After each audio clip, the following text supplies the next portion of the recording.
Hi, everybody. This is Jeanne E. Poole. I am the editor-in-chief of the Heart Rhythm O2 Journal, and welcome to the March podcast. As you know, I've been doing the table of contents in essence with the titles, first author, and the key points. I want to bring your attention, however, to another podcast that's going to get started sometime soon in the next month or so with Dr. Hamid Ganbari, the deputy editor of the journal, dedicated to the digital health and innovation section, where he'll be interviewing specific authors of interesting papers each month. So I hope you all will take some time to also tune into that. Well, let's get going now. The title of the first paper is Feasibility and Safety of a Novel Very High Power Short Duration Ablation Strategy for Superior Vena Cava Isolation by Dr. Toshio Makita and colleagues.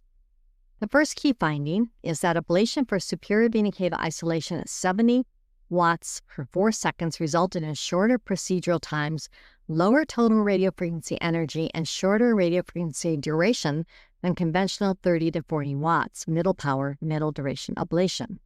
Second, procedural success rates, first pass isolation rates, and incidence of acute reconnection after isoproterenol loading were comparable between the groups of 70 watts per 4 seconds and conventional 30 to 40 watt ablation.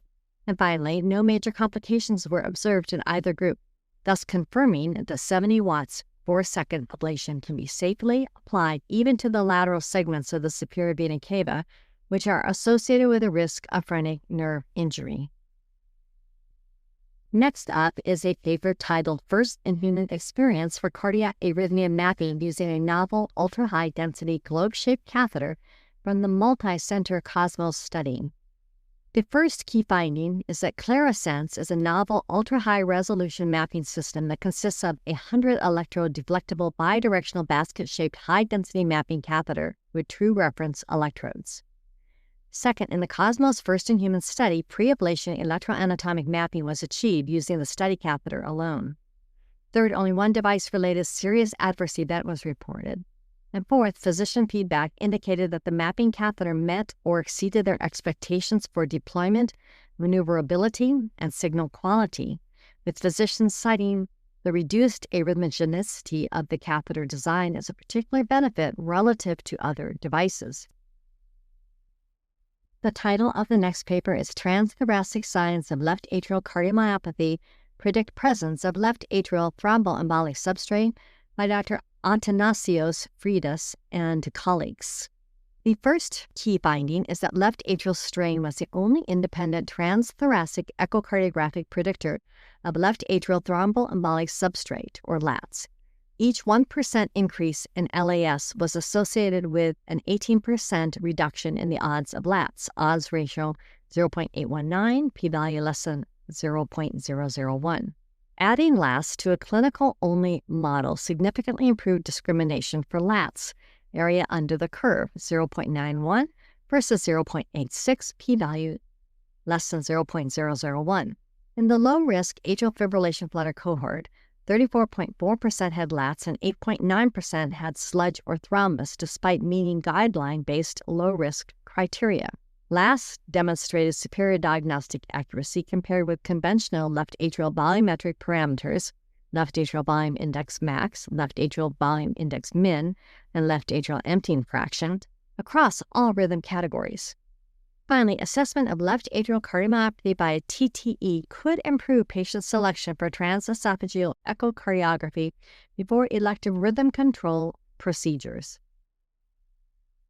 The title of the next paper is Multi-Center Analysis of Device-Detected Atrial Fibrillation Burden Reduction After Antiarrhythmic Drug Initiation by Dr. Sarah Schwartz and colleagues. First key finding is that in patients with cardiac implantable electronic devices, there was a significant reduction in atrial fibrillation burden after initiation of antiarrhythmic drugs. Second, this reduction of AF burden was present in subgroups of amiodarone and non-amiodarone antiarrhythmic drugs, as well as in those with high, greater than 90%, and low, less than 20%, pre-antiarrhythmic drug initiation AF burden. Finally, in 59 patients with recurrent AF on CIEDs after antiarrhythmic drug initiation, there was a significant reduction in median AF burden. Up next is a paper titled Pulsed Field versus Radiofrequency Ablation for Posterior Wall Isolation and persistent atrial fibrillation, a propensity-matched outcome analysis by Dr. Sebastian Beichert and colleagues. The first key finding is that despite differences in procedural performance, arrhythmia-free survival at 12 months was similar between pulsed field ablation and radiofrequency ablation, indicating no difference in clinical efficacy of left posterior wall isolation between the two energy sources. Second, PFA enabled significantly shorter procedural times than RF ablation when performing left atrial posterior wall ablation, while maintaining a similarly high rate of acute procedural success.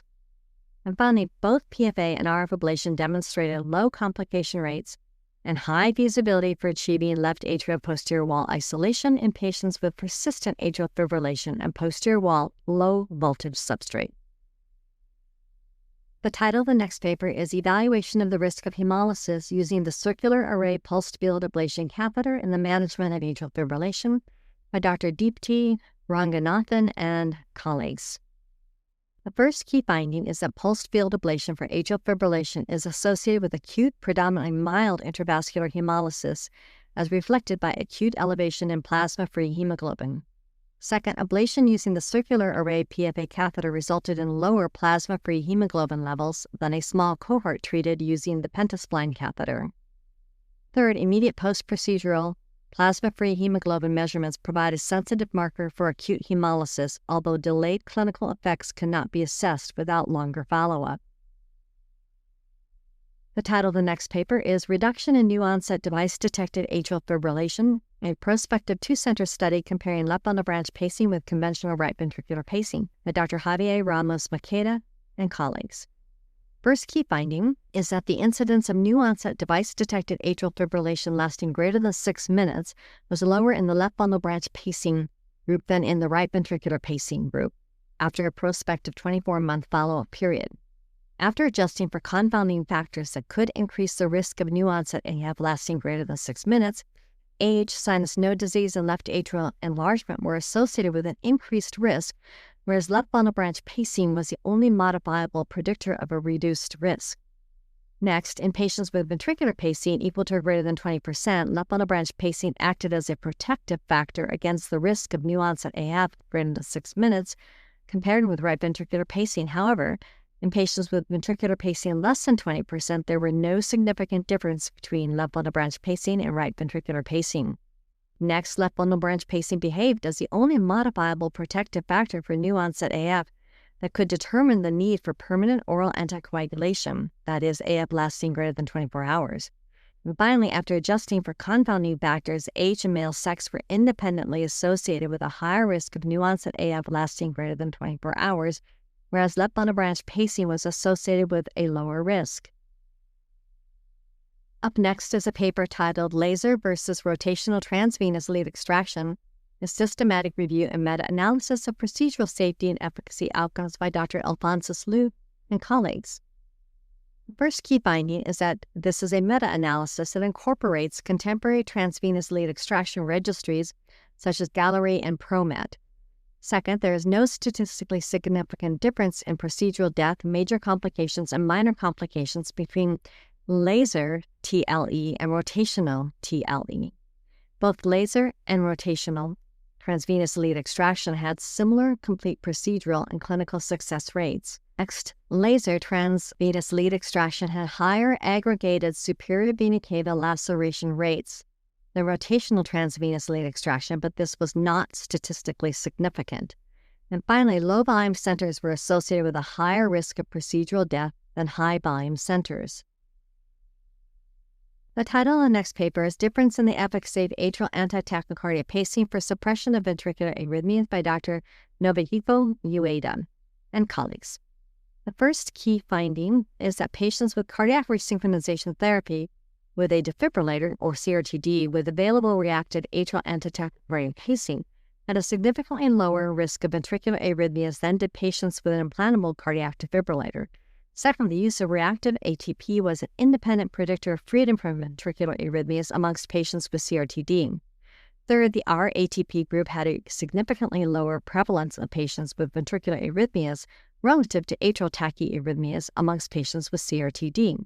And finally, the reactive ATP group exhibited a lower risk of progression to persistent atrial tachyarrhythmias, and the use of reactive ATP was an independent negative predictor of progression to persistent atrial tachyarrhythmias amongst patients with CRTD. Next up is a paper titled PECG Review, Using Not to Miss ECG Diagnoses to Assess Competency of Trainees and Faculty in ECG Interpretation via a weekly online ECG education program by Dr. Harper Robinson and trainees. First key finding is that the current iteration of the Pediatric Electrocardiogram, or PECG training program, Pediatric ECG Review, introduces the not-to-miss approach as a novel, required element in PECG interpretation. The frequency of correct scores was 62% for assigned not to miss, and 50% for not to miss versus 84% for accuracy scores. The frequency of underdiagnosing was similar in not to miss and assigned not to miss responses, 17 and 18%, suggesting that the not to miss approach is a feasible way to automate the assessment of underdiagnosis in pediatric ECG interpretation. And finally, overdiagnosing was more common in the not to miss group than the assigned not to miss and accuracy groups, 31% versus 21% and 10% respectively, suggesting that cognitive bias leads to overdiagnosing when prompted with a multiple choice format. The title of the next paper is Personalized In Vitro Models Reveal Functional Impact of a KCNH2 Mutation and Enables Drug Screening in Long QT Syndrome 2 by Dr. Bingyu Zhang and colleagues. The first key finding is the KCNH2 F431L mutation causes channel instability and dominant negative effects. Second, patient-specific human-induced pluripotent stem cell-derived cardiomyocytes replicate action potential prolongation. Third, engineered cardiac tissues measured prolonged field potential duration. And finally, the heart-on-chip platform identified ML277 and MG101 as effective candidates. The authors concluded that KCNH2 F431L is a novel pathogenic mutation for long QT syndrome 2 by reduced membrane stability and dominant negative effect on the hERG channel. Such effects can be partially alleviated by administration of the IKS channel agonist ML277 and the proteasome inhibitor MG101. The authors' findings also highlight the heart-on-chip platform as a precise preclinical model for personalized therapy and pharmaceutical innovations. The title of the next paper is Beyond Burden Metrics, Wearable Photoplethysmography-Derived Spatial Temporal Progression of Atrial Fibrillation Linked to Clinical Outcomes by Dr. Yu-Tae Gao and colleagues. The first key finding is traditional classification of atrial fibrillation relies on episodic binary assessments that fail to quantify its dynamic progression, limited by intermittent Holter monitoring, invasive implants, and simplistic burden metrics. Next, combining a motion-robust photoplethysmography, or PPG, algorithm with a novel spatio-temporal progression model, this strategy facilitated real-time multidimensional tracking of AF dynamics. Next, the authors state that they developed the first PPG-based spatial-temporal AF progression model, which achieved 98% area under the curve for burden trajectory prediction by quantifying 5 key dimensions of episode dynamics: frequency, duration, temporal clustering, circadian rhythm, and tachycardia burden. Next, AF duration burden of episodes greater than 6 minutes increased with worsening European Heart Rhythm Association symptoms. Tachycardia burden differed between thromboembolic and rhythm disorder risk profiles, and ablation patients exhibited distinct progression in episode duration and circadian rhythm compared with those on drug therapy. Finally, a composite AF burden score of equal to or greater than 0.59 identified patients at risk of clinically relevant AF manifestations, specifically AF-related symptoms or heart rate control issues. The title of the next paper is Efficacy and Safety of Direct Oral Anticoagulants for Intermediate Stroke Risk in Patients with Atrial Fibrillation, Single AF Study, Design, and Protocol by Dr. Dae-Hoon Kim and colleagues. The first key finding is that efficacy and safety of non-vitamin potassium antagonist oral anticoagulants for intermediate stroke risk in patients with atrial fibrillation or single AF is an investigator-initiated, multi-center, open-label, superiority randomized trial with blinded outcome assessment. Second, the optimum antithrombotic strategy for patients with atrial fibrillation who have an intermediate stroke risk defined as a CHA2DS2-VASc score of 1 in men or 2 in women remains uncertain. Next, single AF will assess the safety and efficacy of oral anticoagulation therapy compared with no anticoagulation in patients with atrial fibrillation who are at intermediate risk of stroke. Finally, the primary endpoint is a composite outcome comprising stroke, systemic embolism, major bleeding, and cardiovascular death evaluated at 2 years after randomization. Well, we'll look forward to seeing the results of this study in a few years. The next paper is also a design paper, and the title is Optimizing Beta Blocker Dosage in Women Using the Wearable Cardioverter Defibrillator OPT Beta Blocker Women Study Design by Dr. Valentina Kutifia and colleagues. First key finding is that in newly diagnosed patients with cardiomyopathy, heart rate control is inadequate in 43% of the women compared with 36% of the men at the end of a therapy optimization period. Second, the Optimizing Beta Blocker Dosage in Women Using the Wearable Cardioverter Defibrillator OPT-BB Women Study is a multi-center, prospective pilot study that will enroll up to 300 patients at up to 20 sites in Europe and the United States. Next, the OPT Beta Blocker study will assess the utility of using the wearable cardioverter defibrillator in women with newly diagnosed cardiomyopathy with reduced ejection fraction and prescribed the WCD as standard of care to optimize beta blocker and/or evaporating dosage. The title of the next paper is Evolving Modalities of Atrial Fibrillation Ablation from Thermal to Non-Thermal, and this is a paper in our Allied Health Professionals section. First authors, Dr. Margaret Hardy and colleagues.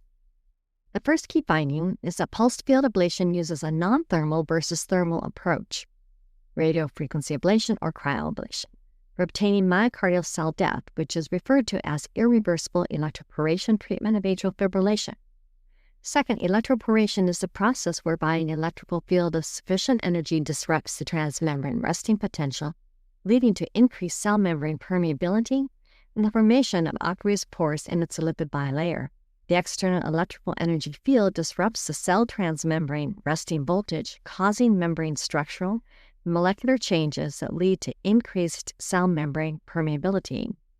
Third, one of the main advantages of PFA is its selectivity for cardiac tissue, lowering risks of collateral damage, for example, esophageal injury, phrenic nerve injury, and pulmonary vein stenosis. Some known risks associated with PFA, although low, include coronary vasospasm, hemolysis, and vasovagal response. Next, clinical studies suggest that PFA is a safe alternative non-thermal approach to inducing myocardial cell death during PV isolation and catheter ablation for atrial fibrillation. Finally, the authors note that some industry partners are now combining advanced catheter-based technologies that combine both RFA and PFA capabilities into a single versatile system. The FHRS system is noted by Ventronic. Up next is another review topic paper. The title is The Gut-Heart Axis in Atrial Fibrillation, Pathophysiology, Evidence, and Therapeutic Potential. The key findings and summary points are that first, gut dysbiosis contributes to atrial fibrillation development by producing harmful metabolites such as trimethylene N-oxide and indoxyl sulfate, reducing protective short-chain fatty acids and triggering inflammation, fibrosis, and electrical changes in the atria. Second, AF can worsen gut health by causing low blood flow to the intestines, increasing gut permeability, and allowing bacterial toxins into circulation, which further fuels inflammation. Third, patients with AF have altered gut microbiota compared with healthy individuals, with changes in specific bacterial groups, although a consistent microbial signature has not yet been identified. Next, targeting the gut microbiota through diet, probiotics, and microbiota-based therapies may reduce inflammation and atrial remodeling, offering a new way to manage AF. And finally, gut microbial patterns may help predict AF risk and treatment response, but more research is needed to confirm their clinical usefulness. Up next is another review topic. The title of the paper is Safety and Efficacy of Leadless Pacemakers, a Systematic Review and Meta-Analysis by Dr. Hamidreza Soleimani and colleagues. The first key finding noted is that leadless pacemakers are being recognized as a promising alternative to traditional transvenous pacemakers for the treatment of bradyarrhythmias and heart block. Second, elimination of leads in the subcutaneous generator in leadless pacemakers may significantly decrease the risk of complications commonly associated with transvenous pacemakers. Third, an updated meta-analysis of 55 studies involving 286,349 patients was performed, which revealed that leadless pacemakers have substantially lower rates of pneumothorax and lead dislodgement with negligible infection rates. Fourth, despite their advantages, leadless pacemakers carry higher risks of early cardiac tamponade, relative risk of 2.36, and access site complications, relative risk of 2.82, although no significant differences were found in procedure duration, fluoroscopy time, impedance, or pacing capture threshold compared to transvenous pacers. Finally, although leadless pacing presents a significant advancement in cardiac pacing technology, by reducing certain risks associated with traditional methods, careful consideration of their potential complications is essential for optimal patient selection and management. The next paper is a brief report, and the title is Impact of Wideband Phase-Sensitive Inversion Recovery Motion-Correlated Late Gadolinium Imaging on 3 Tesla Cardiac Magnetic Resonance Image Quality and Diagnostic Utility in Patients with Cardiac Implantable Electronic Devices by Dr. Christopher Black and colleagues. First key finding is that imaging patients with conditional cardiac implantable electronic devices at 3 Tesla demonstrated a high prevalence of diagnostic image quality and significant clinical impact. Second, severe artifacts were observed at a low prevalence in 3T cardiac magnetic resonance imaging in patients with CIEDs. Next, in this case series of 9 patients, the use of 3T CMR with wideband phase-sensitive inversion recovery and motion-corrected sequences proved clinically useful, providing important diagnostic imaging quality. And finally, no patients experienced significant safety events during CMR scanning. The next paper is a research letter, and the title is Feasibility and Safety of Cable Tricuspid Isthmus Ablation using a Circular Array Pulse Field Ablation Catheter, a Single-Center Experience by Dr. Athanasios Kordelis and colleagues. First key finding is that cable tricuspid isthmus ablation using a circular pulsed field ablation catheter was feasible and achieved bidirectional block in all 18 patients, with conversion to sinus rhythm during ablation in the 13 cases performed under Flutter. Second, the procedure was efficient, required a median of 10 PFA applications and 17 minutes of right atrial dwelling time. Third, no adverse events such as conduction disturbances, QRS widening, or coronary spasm were observed, despite reducing prophylactic nitrate doses over the study. Finally, durable short-term outcomes over a median follow-up of 7.7 months, no atrial flutter recurrences were reported or detected in any patient despite limited rhythm monitoring. The title of the next research letter is 12-lead electrocardiogram-based artificial intelligence model accurately predicts near-term atrial fibrillation in patients with embolic stroke of undetermined source by Dr. Nobunari, Tamura, and colleagues.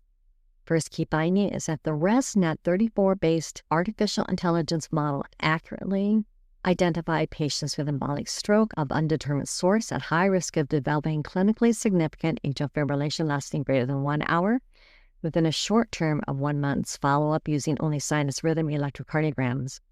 Second, this AI model demonstrated the potential to optimize clinical decision-making regarding ILR implantation for patients with ESUS. Finally, the introduction of the AI model increased the proportion of neurologists who would actively implant ILRs from 33% to 67%, guiding conservative physicians to identify high-risk patients and helping aggressive physicians to screen out low-risk patients. Next paper is also a research letter, and the title is Wearable Single-Lead ECG Devices to Improve Cardiac Arrhythmia Screening in Ethiopia, Opportunities and Challenges by Dr. Alam Mehjud and colleagues. First key finding is that a wearable single-lead electrocardiogram can facilitate viable screening of atrial fibrillation in Ethiopia where there is limited diagnostic infrastructure. Second, automated detection is satisfactory, but clinicians' review significantly enhances accuracy. Third, integration with existing healthcare systems is essential to ensure follow-up and clinical impact. And finally, sustainable implementation in low-resource settings requires capacity building and system-level support. Up next is another research letter. The title of this one is Adherence to Consensus-Based Implantable Cardioverter Defibrillator Programming and Impact on Therapy Delivery in Clinical Practice, a National Cohort Study, by Dr. Laura Peralta and colleagues. First key finding is that implantable cardioverter defibrillator programming in Italy shifted toward evidence-based high-rate detection strategies after 2020, closely following manufacturer updates to nominal device settings. Although overall adoption remained modest, reaching 15% by 2023. Second, programming consistent with the high-rate strategy was associated with significantly fewer therapies, including both anti-tachycardia pacing and shocks, confirming in real-world practice the benefits previously demonstrated in randomized trials and registries. And finally, reprogramming during follow-up was rare, indicating the initial programming choices largely persisted over time and highlighting the need for more systematic use of remote monitoring to promote guideline-directed optimization. The title of the next paper, which is also a research letter, is Skin Sympathetic Nerve Activity and Nocturnal Septal ST Segment Elevation by Dr. Sira Rao and colleagues. First key finding is that there is a negative correlation between average skin sympathetic nerve activity and the septal ST segment height. Second, there's a higher septal ST segment and lower ASKNA when asleep compared with awake. Reduced average skin sympathetic nerve activity at night is associated with nocturnal ST segment elevation. To give this some context, the authors note in their introduction that hyperadrenergic postural orthostatic tachycardia syndrome, or POTS, HPOTS, is a subgroup of POTS syndrome with prominent sympathetic activation symptoms. And the authors go on to state that they had recorded in a prior study that skin sympathetic nerve activity, or SKNA, in ambulatory patients with HPOTS at baseline and after being treated with clonidine was looked at. They performed a secondary analysis, they state, to determine whether reduced average SKNA during sleep was associated with ST segment elevation. And so they go on to conclude that in participants with HPOTS enrolled in a clonidine study, a negative correlation was observed between ASKNA and the septal ST segment height, and that reduced ASKNA at night was associated with nocturnal ST segment elevation.